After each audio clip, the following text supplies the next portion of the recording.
Coach, how was the energy at practice today? I mean, I think it's about what, when you play a game, come back the next day, there's a lot of film work. There's not a lot of, at this juncture of the season, there's not many teams that are coming in and pounding bodies. But we had obviously a long day with some film and some execution stuff on the floor, and then started our Alabama prep. Eric, I guess you faced Nate Oates in Alaska, and I think it was 67-62. I was just looking it up. But what do you remember about that? How well do you know him? And yeah, I mean, what do you think what he's doing at Alabama? I think Coach Oates does a great job. I really like watching his team play. I think they're fun to watch. They're one of the fastest-paced teams in the country. They space the floor. They play, interchangeable parts where, guys can play multiple positions. They shoot the three really well. Petty shooting 47% from three.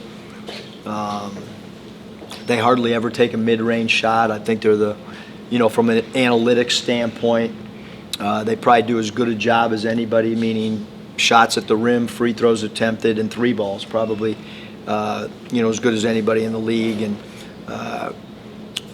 anytime you got a point guard with the speed of Kyra Lewis, he's a phenomenal player. Alabama's a team I like to watch on TV if we're not playing. I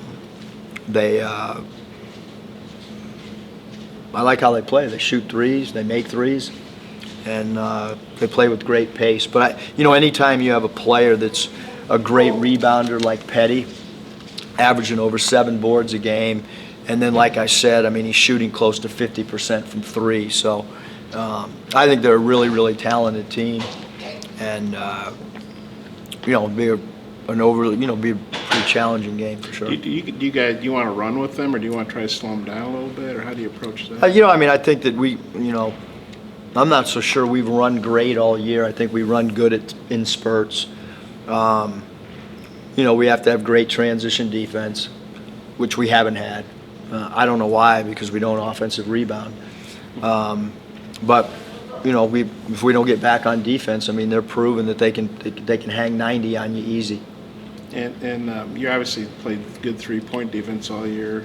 How do you see your three-point defense against their three-point shooting? Yeah, I mean, I think that we've done a pretty good job of defending three. I was happy last night with our. I thought rebounding wise, we stepped up to the challenge, knowing that South Carolina's so physical on the glass. I thought we did a good job there. Look, I don't think there's any doubt that anybody came to the game would say that, and doesn't help anybody, but we play hard, and we didn't win. Certainly through film and our cleanup today, we saw a lot of things we could do better. But having said that, I do think the team plays hard, which is sometimes that's the most important thing as a coach that you can ask your team is to try to play with great effort. Again, they keep a scoreboard for a reason, and we came up on the wrong end of it. But I think the guys are playing hard. I do, and sometimes don't get the results you want. How do you think that Desi and Isaiah reacted coming off the bench? Probably a good question for them. Thought they did fine.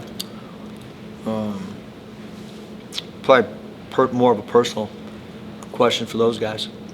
How did Joe's? I thought Desi played pretty well. Thought Isaiah had some good stretches. How did Joe's knee and Desi's ankle do overnight as far as practice today? Yeah, we have 3 guys that are hurt. Jimmy did the least. He's actually the guy that we're most worried about. Desi sprained his ankle, so it's never going to feel good the next day. And Isaiah did about, maybe 40% of practice today. Jimmy basically did none. What's up with Jimmy? He got, I don't know if Mike wants to go grab our trainer. He was wearing a calf. There you go. He got he got kneed in the back of his calf. Kind of has like a semi-dead foot, I guess is the best way. It hit a nerve. So he didn't do much today? No. If you How do can't you- go, how do you're you- pretty confident in Jalen. Yeah, I mean, I don't want to speculate one way. I mean, because what's today? I don't even know what day it is. It's Thursday. We get on a plane tomorrow, and we got 48 hours or whatever. So I don't want to lead any. I don't know what. I just know he hit a nerve, and it's painful to do anything. I think Alabama's defending the three-point line fairly well in conference. You see that as kind of a key on Saturday.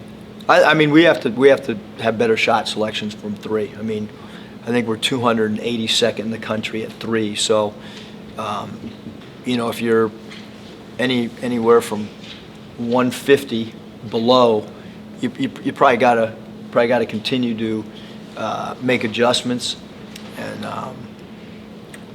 we can't keep taking a high volume of threes if we're going to be, as a group, 280 in the country. There's only like 320 Division I schools, so if you're in the bottom 50, probably not a good idea to keep taking them. I mean, we've done a really good job of getting to the basket and drawing free throws, so I think that's got to be a higher priority for us, is finding a way to get to the cup, finding a way to draw free throws attempted. Do you still want Isaiah taking high volume threes? Obviously, that's what he does. Yeah, I think everything boils down with all of our guys, not any one guy in particular. I think all of us, the name of the game is you got to get high percentage shots. So, I told the team, like, if your feet are set and you have an open three, we certainly don't want to discourage that at all. But we do have to shoot better percentage as a group. Like I said, as you look at our team and we're 280, whatever, like it's got to improve. And the only way I know how to improve is to increase your, maybe we got to deliver the ball better, more on target, more on time. Maybe we have to set better screens.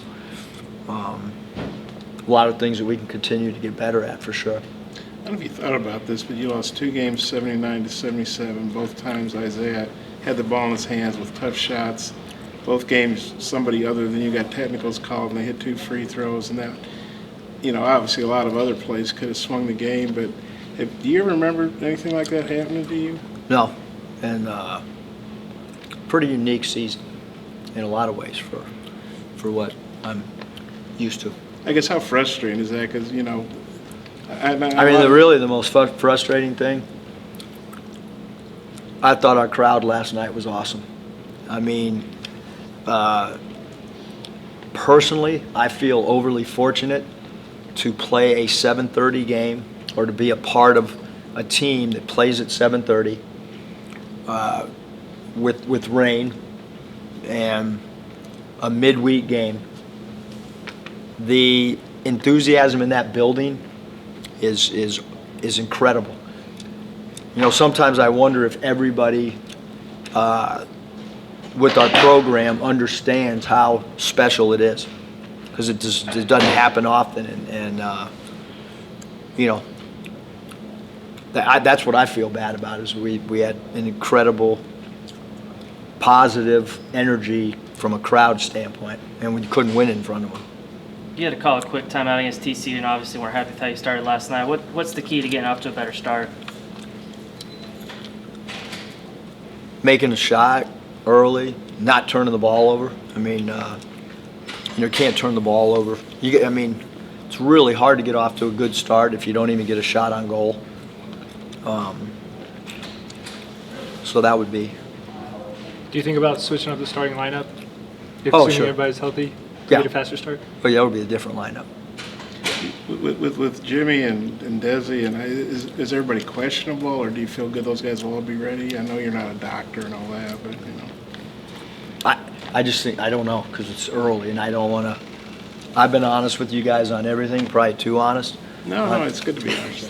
Honesty's the best policy. Honestly, I don't know. I mean, Jimmy was not able to practice. I mean, I could come out here and not bring it up, and then if he's limited or whatever, then you guys say, why didn't I tell you? And I would assume, or I should say, I'm hopeful that they play. I guess that's the best way to put it. With Hayes, I mean, I'm sure he does a lot of good things. You wouldn't have him on the staff. Yeah, that was a tough public. A lot of people probably never heard of him until last night, fans. What would you say about him and what he means to the program? Was that just a bad moment? How do you handle that with him? Do you talk to him about it? Yeah, I mean, I think we just kind of handle it internally. I got to have a conversation with somebody and just kind of leave it at that. I mean, it's unfortunate it happened, but we win as a family, we lose as a family, and then you move on. But maybe I guess for something, I mean, like behind the scenes, I'm sure he does a lot of good things. You wouldn't have him on the staff. Just what would you say about the kind of guy he is? And what, Yeah, he's outside of that. I mean, I think he's an incredible worker. Obviously, I was with him at LSU, and I was with him at Nevada, and it's just he cares, and it happened. You got to address it, obviously, and then move on. Was it just him standing up? Do you think maybe he deserved it, or they I can't. overreacted? I'm not going to comment on that. Thanks, Coach. Yeah, thanks, you guys.